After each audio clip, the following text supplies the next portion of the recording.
Hello everyone, how are you. मैं आपके साथ मिस्टर विक्रम शर्मा। पीछे की जो वीडियोस मैंने अपलोड की थी है ना, वो BSc second year differential equation से रिलेटेड थी। इसके साथ हम बीएससी फाइनल के एडवांस सबस्टेक अलजेब्रा और कॉम्प्लेक्स एनालिसिस के ऊपर विवरण कर रहे हैं। जो आज का हमारा जो टॉपिक है वो बीएससी फाइनल के एडवांस सबस्टेक अलजेब्रा से रिलेशन रखता है। और चूंकि हम उसमें ग्रुप थ्योरी के ऊपर डिस्कशन कर रहे थे, तो ग्रुप थ्योरी में हमने पढ़ा था कि ग्रुप क्या होता है, मोनोइड, सेमी ग्रुप, इसके साथ हमने cyclic group, order of A group, each element का ऑर्डर किस प्रकार से हमने चेक किया था। उसी साथ कुछ एग्जांपल भी पिछले वीडियोस में हमने डिस्कशन किए थे कि जनरेटर होता है किसी भी साइक्लिक ग्रुप का, उसके जनरेटर्स किस प्रकार से फाइंड आउट करते हैं। आज का जो हमारा नेक्स्ट टॉपिक है वो है simple properties of the group. देखिए, ग्रुप की वैसे तो बहुत सारी प्रॉपर्टीज होती हैं, लेकिन कुछ सिंपल प्रॉपर्टीज के ऊपर आज हम डिस्कशन करेंगे। तो पहला मैं यहाँ थोड़ी लिखना चाहूंगा, late G star be a group, then first the identity element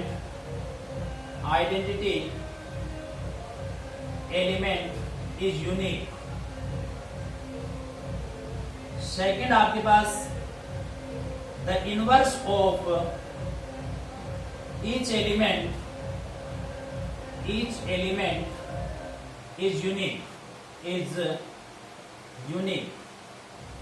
Third, for every a g को कंटेन कर रहा है, this implies a के इनवर्स का इनवर्स इक्वल टू a। और fourth condition, for every a and b belongs to g, this implies a star b का inverse equal होता है b inverse star a inverse. और इसे रिवर्सल लॉ भी कहा जाता है, it is said to be reversal law. Simple properties of the group, group की सिंपल प्रॉपर्टीज होती हैं। हमें पता है कि मल्टीप्लेक्शन में जो ग्रुप होता है उसके लिए आइडेंटिटी एलिमेंट 1 होता है, एडिशन में जो ग्रुप होता है उसके लिए आइडेंटिटी एलिमेंट 0 होता है। यहाँ पर जो इसने कहा है कि let G star be a group G, यहाँ पर एक non empty set and star be any binary operation of the group G, then the identity element is unique. भैया, कोई भी ग्रुप होता है ना, उसका एक ही आइडेंटिटी एलिमेंट होता है, किसी भी ग्रुप के दो आइडेंटिटी एलिमेंट नहीं हो सकते। तो कहने का मतलब है कि आइडेंटिटी एलिमेंट यूनिक होता है। अगर मल्टीप्लेक्शन में आपके पास कोई ग्रुप है, उसके लिए आइडेंटिटी एलिमेंट 1 होता है, एडिशन में जितने भी ग्रुप हैं उसके लिए आइडेंटिटी एलिमेंट 0 होता है। किसी भी ग्रुप के दो आइडेंटिटी एलिमेंट नहीं हो सकते, और ये हमें प्रूव करना है। Second, the inverse of each element is unique. हमने पीछे की जो वीडियोस में डिस्कशन किया था कि केलेस टेबल एंड कंपोजिशन टेबल, उसमें हमने देखा था कि हर एक एलिमेंट का अपना एक इनवर्स होता है। तो जो इनवर्स होता है ईच एलिमेंट का, वो भी यूनिक होता है, किसी भी एलिमेंट के दो इनवर्स एग्जिस्ट नहीं हो सकते। तीसरा, a बिलोंग्स टू g, तो a की इनवर्स का इनवर्स जो है वो a के इक्वल रहेगा। और फोर्थ, अगर दो एलिमेंट अगर g में कंटेन कर रहे हैं, तो a स्टार b का inverse b inverse star a inverse return किया जाएगा, जिसको रिवर्सल लॉ भी कहा जाता है, रिवर्सल लॉ। हम डिस्कस करेंगे इसके प्रूफ पर। क्योंकि फर्स्ट कंडीशन जो है वो आइडेंटिटी एलिमेंट यूनिक, ग्रुप का जो आइडेंटिटी एलिमेंट होता है वो यूनिक होता है। अब अगर हम मान लें, लेट इट पॉसिबल, किसी ग्रुप के दो आइडेंटिटी एलिमेंट एग्जिस्ट हो रहे हैं, नहीं होता भैया, ऐसा नहीं होता, ग्रुप के दो आइडेंटिटी एलिमेंट नहीं हो सकते।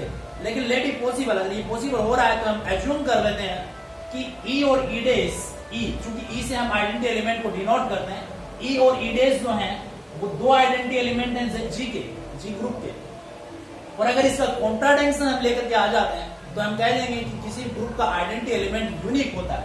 तो हम इसको लिखना चाहेंगे, given G star be a group, G star be a group, assume that E and E days are two identity element, two identity, चूंकि थ्योरेटिकली पेपर है, two identity element of group G। आपके पास दो identity element E और E days के हमने assume कर लिया ना। If E is the identity, if E is the identity of G, अगर E आइडेंटिटी बनेगी G की, तो हम कह सकते हैं कि E star E does equal to क्या होगा आपके पास, E डेज, जिसको हम इस प्रकार से भी रिटर्न कर सकते हैं। ये कंडीशन थी आपकी ग्रुप की, जो G2 कंडीशन थी, एक्सटेंस ऑफ आइडेंटिटी एलिमेंट, कि किसी भी एलिमेंट की उसके आइडेंटिटी एलिमेंट के साथ बाइनरी ऑपरेशन करते हैं तो वही एलिमेंट मिलता है, जिसको हम क्या कह रहे थे, G2 प्रॉपर्टी कह रहे थे। इसको मैं इक्वेशन फर्स्ट कह रहा हूं। Again, if E dash is the identity, E dash is the identity of G, अगर ई डेस आइडेंटिटी है जी की, तो हम कह देंगे कि e dash star e equal to e star e dash. और ये भी प्रॉपर्टी आपके पास कौन सी है, existence of identity element. Now equation first and second e equal to क्या हो जाएगा आपके पास ई डेस। इसका मतलब दो आइडेंटिटी एलिमेंट हमने अज्यूम किए थे, वो दोनों क्या आ रहे हैं, इक्वल आ रहे हैं। Then it is said to be the group is the identity element is unique. Second आपके पास है the inverse of each element is unique. जो इनवर्स होगा ईच एलिमेंट का वो यूनिक होता है ना। तो इसको मैं रब कर देता हूं। Let G star be a group and a b any arbitrary element of group G. किसी ग्रुप जी का मैंने एक आइडेंटिटी एलिमेंट ले लिया, वो क्या है, ए है ना।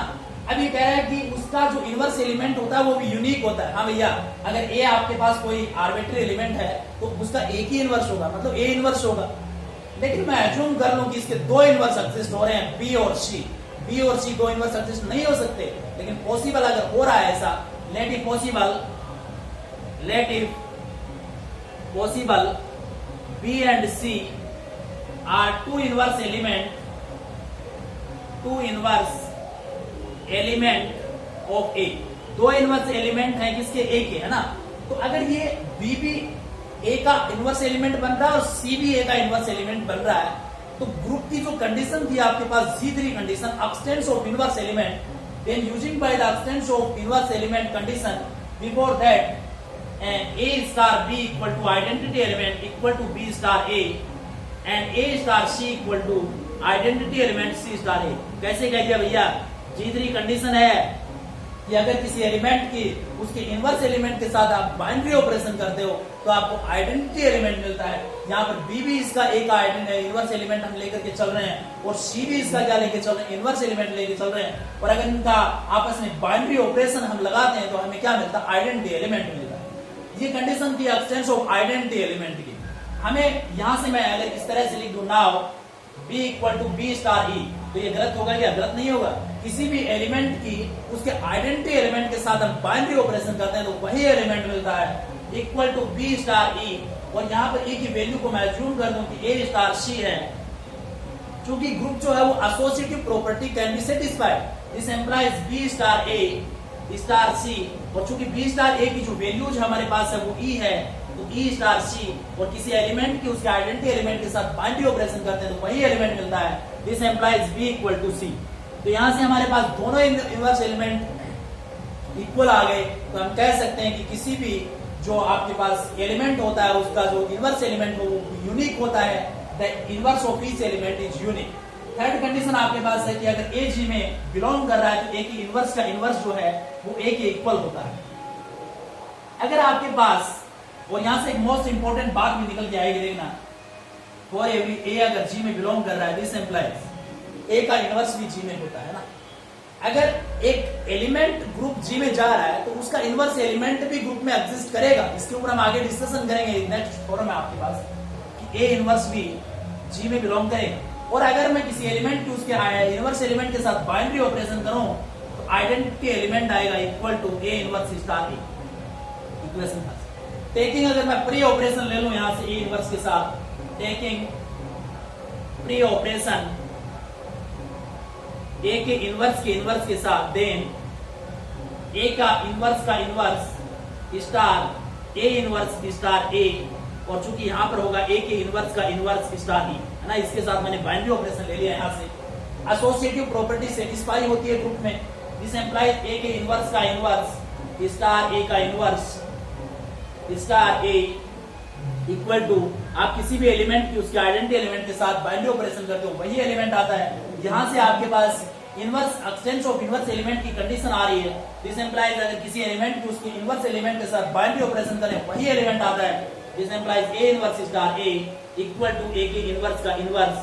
और यहां से अपने पास क्या आ जाएगा, क्योंकि ए के इनवर्स के साथ हमने बाइनरी ऑपरेशन किया है तो आपके पास क्या आया, ए के इनवर्स का इनवर्स इक्वल टू ए। और यहां से हम क्या कह सकते हैं कि अगर आप किसी भी किसी भी एलिमेंट की उसके इनवर्स एलिमेंट के साथ आप बाइनरी ऑपरेशन करते हो तो आइडेंटिटी एलिमेंट आता है ना भैया, आइडेंटिटी एलिमेंट। और किसी आइडेंटिटी एलिमेंट की उसके एलिमेंट के साथ बाइनरी ऑपरेशन करते हो तो वही एलिमेंट आता है, यहां से a के इनवर्स का इनवर्स। तो यहां से प्रूफ हो रहा है कि a इक्वल टू क्या होगा आपके पास a के इनवर्स का इनवर्स। फोर्थ कंडीशन आपके पास रिवर्सल लॉ है। रिवर्सल लॉ, अगर दो एलिमेंट आपके पास किसी ग्रुप G में बिलोंग कर रहे हैं a और b G में, दिस एम्प्लाइज हमें प्रूव करना है कि a स्टार b का inverse b inverse star a inverse के इक्वल होगा।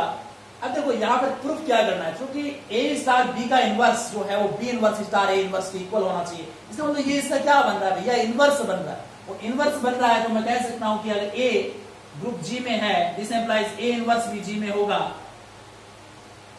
और this implies a star a inverse की वैल्यू जो है वो आइडेंटिटी एलिमेंट के इक्वल होगी।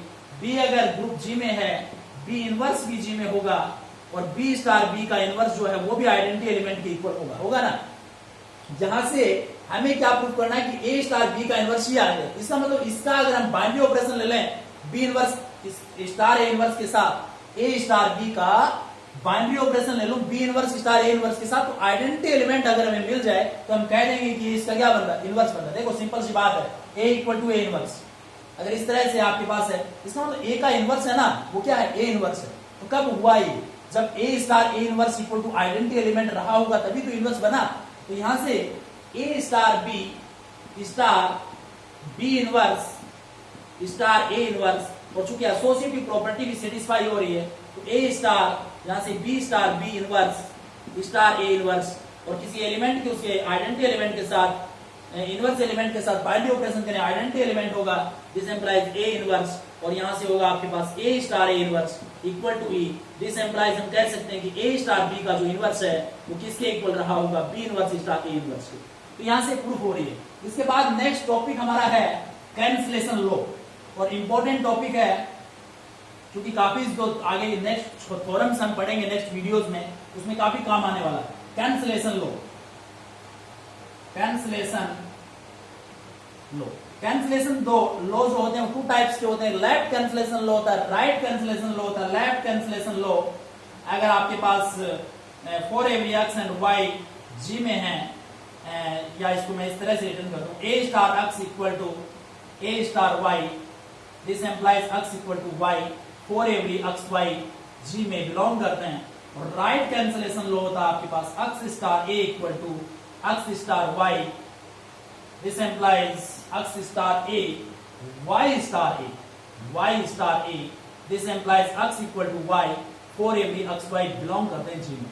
ये होता है आपके पास लेफ्ट कैंसलेशन लॉ। अगर a स्टार x की वैल्यू a स्टार y के इक्वल है तो x इक्वल टू क्या हो जाएगा,